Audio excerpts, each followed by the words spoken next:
ರಾಜ್ಯ ಸರ್ಕಾರದ ಮಹತ್ವಾಕಾಂಕ್ಷಿ ಯೋಜನೆ 5ನೇ ಗ್ಯಾರಂಟಿ ಯುವ ನಿಧಿಗೆ ಇವತ್ತು ಮಲೆನಾಡಿನ ಹೆಬ್ಬಾಗಿಲು ಶಿವಮೊಗ್ಗದಲ್ಲಿ ಚಾಲನೆಯನ್ನು ಕೊಡಲಾಗ್ತಾ ಇದೆ. ಕೆಲವೇ ಕ್ಷಣಗಳಲ್ಲಿ ಸರ್ಕಾರದ 5ನೇ ಗ್ಯಾರಂಟಿ ಯುವ ನಿಧಿ ಜಾರಿಗೆ ಬರ್ತಾ ಇದೆ. ಯುವ ನಿಧಿಗೆ ಚಾಲನೆಯನ್ನು ಕೊಡ್ತಾ ಇದ್ದಾರೆ ಸಿಎಂ ಸಿದ್ದರಾಮಯ್ಯನವರು. ಶಿವಮೊಗ್ಗ ನಗರದ ಫ್ರೀಡಂ ಪಾರ್ಕ್ ಆವರಣದಲ್ಲಿ ಬೃಹತ್ ವೇದಿಕೆ ಸಿದ್ಧವಾಗಿದೆ. ಯುವ ನಿಧಿಯ ಖುಷಿಯಲ್ಲಿ ಕುಣಿದು ಕುಪ್ಪಳಿಸ್ತಾ ಇದೆ ಯುವ ಸಮೂಹ. ಕೆಲವೇ ಕ್ಷಣಗಳಲ್ಲಿ ಸರ್ಕಾರದ 5ನೇ ಗ್ಯಾರಂಟಿ ಯುವ ನಿಧಿ ಯೋಜನೆಗೆ ಅಧಿಕೃತವಾಗಿ ಚಾಲನೆ ಸಿಗುತ್ತೆ. ಇವತ್ತು ವಿವೇಕಾನಂದ ಜಯಂತಿ, ಇವತ್ತೇ ರಾಜ್ಯ ಕಾಂಗ್ರೆಸ್ ಸರ್ಕಾರದ ಮಹತ್ವಾಕಾಂಕ್ಷಿ ಯೋಜನೆ ಯುವ ನಿಧಿ ಯೋಜನೆಗೆ ಶಿವಮೊಗ್ಗ ನಗರದಲ್ಲಿ ಸಿಎಂ ಸಿದ್ದರಾಮಯ್ಯನವರು, ಡಿಕೆ ಶಿವಕುಮಾರ್ ಅವರು ಚಾಲನೆಯನ್ನ ಕೊಡ್ತಾ ಇದ್ದಾರೆ. ನೀವು ಕೂಡ ವಿಜುವಲ್ಸ್ ಅನ್ನು ಗಮನಿಸ್ತಾ ಇದ್ದೀರಿ. ಶಿವಮೊಗ್ಗ ಏರ್ಪೋರ್ಟ್ಗೆ ಸಿಎಂ ಸಿದ್ದರಾಮಯ್ಯನವರ ಆಗಮನವಾಗಿದೆ. ಡಿಸಿಎಂ ಡಿಕೆ ಶಿವಕುಮಾರ್ ಅವರ ಆಗಮನವಾಗಿದೆ.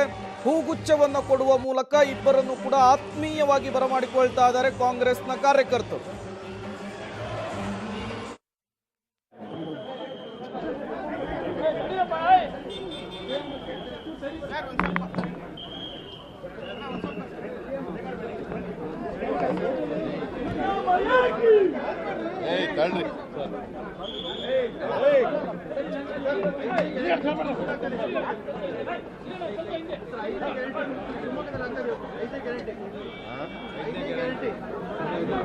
ಇವತ್ತು ನಮ್ಮ 5ನೇ ಗ್ಯಾರಂಟಿ ಯುವ ನಿಧಿ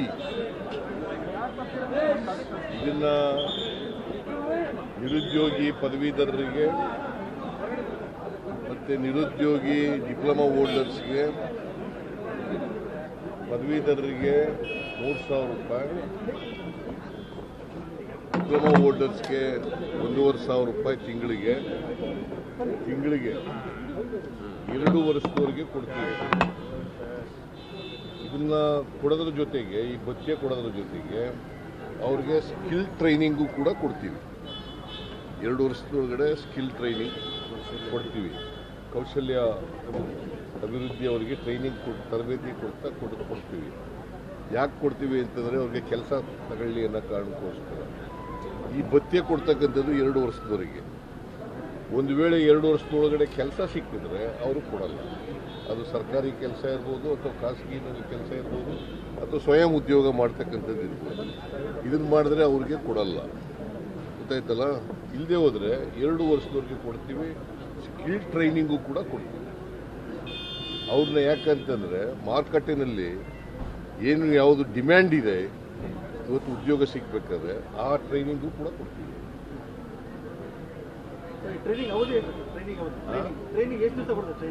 ಡಿಪಾರ್ಟ್ಮೆಂಟ್ ಅವ್ರು ತೀರ್ಮಾನ ಮಾಡ್ತಾರೆ. ಅದು ಡಿಪಾರ್ಟ್ಮೆಂಟ್ನವರು ಎಷ್ಟು ದಿನ ಕೊಡಬೇಕು ಅನ್ನೋದನ್ನು ಮಾಡ್ತಾರೆ. 3 ತಿಂಗಳು ಕೊಡಬೇಕಾ, 6 ತಿಂಗಳು ಕೊಡಬೇಕಾ, ಅದನ್ನು ಮಾಡ್ತಾರೆ. ಸರ್, ಈ ಗ್ಯಾರಂಟಿಗಳ ಬಗ್ಗೆ ಬಿಜೆಪಿ ವಿಪಕ್ಷ ನಾಯಕರು ಸಾಕಷ್ಟು ಟೀಕೆ ಮಾಡ್ತಾರೆ ಸರ್. ಬಿಜೆಪಿ ಮಾಡ್ತಾ ಗ್ಯಾರಂಟಿಗಳ ಬಗ್ಗೆ ಪಾಪ ಗ್ಯಾರಂಟಿಗಳು ಅವ್ರು ಏನು ಮಾಡಿಲ್ವಲ್ಲ ಕೆಲಸನ, ಅದಕ್ಕೆ ನಾವು ಕೊಡ್ತಾ ಇದೀವಲ್ಲ, ಅದರಿಂದ ಅವ್ರಿಗೆ ಹೊಟ್ಟೆ ಉರಿ ಶುರುವಾಗ್ಬಿಟ್ಟದೆ, ನುಗ್ಗಲಾರ ತುತ್ತಾಗ್ಬಿಟ್ಟದೆ. ಅದಕ್ಕೆ ಅವರು ಈ ಥರ ಎಲ್ಲ ಟೀಕೆ ಮಾಡೋಕ್ಕೆ ಶುರು ಮಾಡ್ತಾರೆ. Is it not A fact.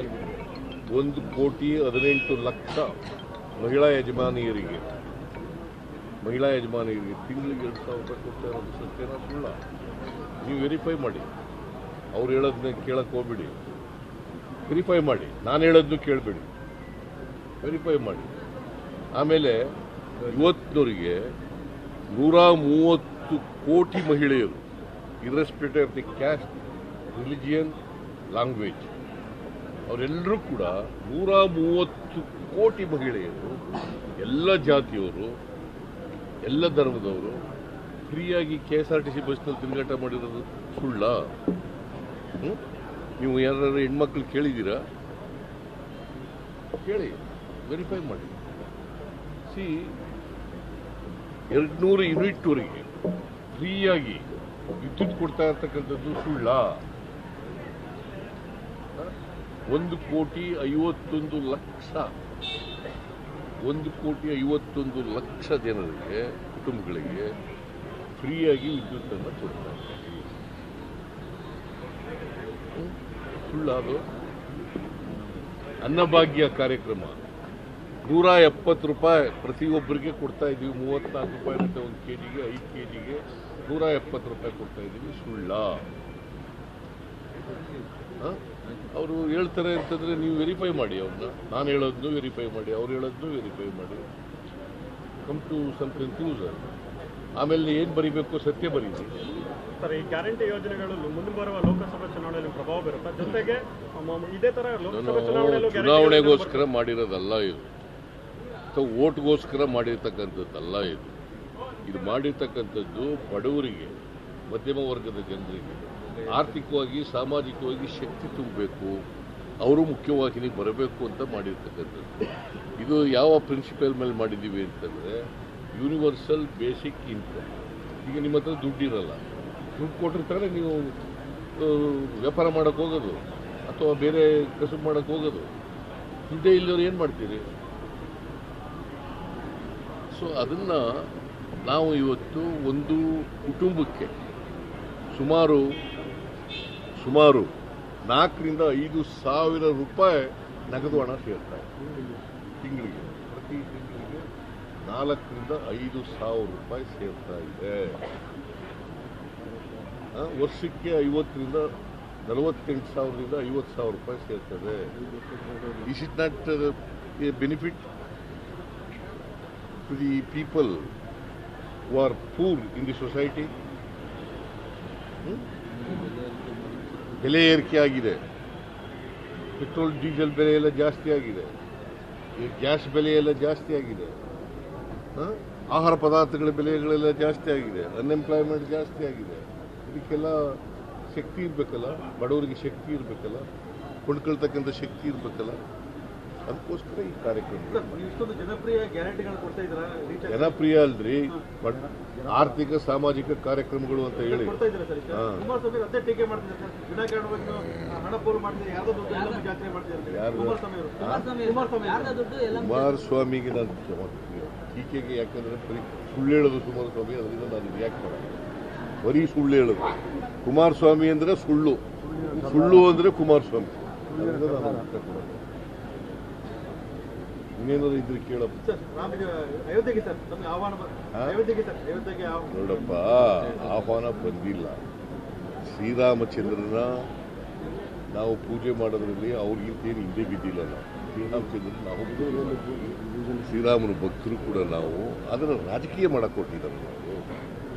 ರಾಜಕೀಯ ಮಾಡಕ್ಕೆ ಕೊಟ್ಟಿದ್ದಾರೆ. ಇದನ್ನ ಅಯೋಧ್ಯೆಯಲ್ಲಿ ಶ್ರೀರಾಮ ಮಂದಿರ ಕಳಿಸಿ ರಾಜಕೀಯ ಮಾಡಕ್ಕೆ ಕೊಟ್ಟಿದ್ದಾರಲ್ಲ. ಈ ರಾಜಕೀಯ ವಿರೋಧ ಮಾಡ್ತೀವಿ ಹೊರತು ಶ್ರೀರಾಮಚಂದ್ರನ ವಿರೋಧ ಮಾಡಲ್ಲ.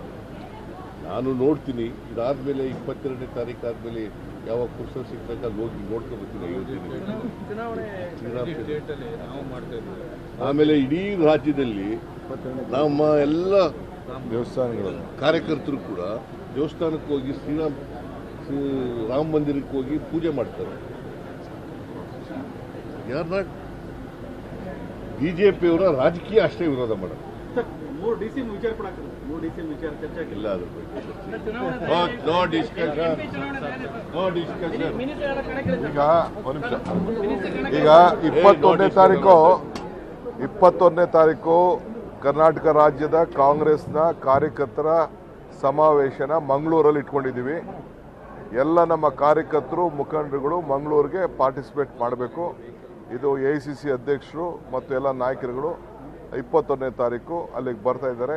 ಸೊ ಎಲ್ಲ ರಾಜ್ಯದ ಎಲ್ಲ ಕಾರ್ಯಕರ್ತರು, ಚಿಕ್ಕವರು ದೊಡ್ಡವರು, ಎಲ್ಲರೂ ಕೂಡ ಮಂಗಳೂರಿಗೆ ಅವರವರ ಸ್ವಂತ ಇಚ್ಛೆಯಿಂದ ಬರಬೇಕು. ಎಲ್ಲ ಮಾಡಿದ್ದೀವಿ, ಎಲ್ಲ ಮುಂದೆ ತಿಳಿಸ್ತೀವಿ. ಇವತ್ತು ಮುಗಿಲಿ ಎಲ್ಲ.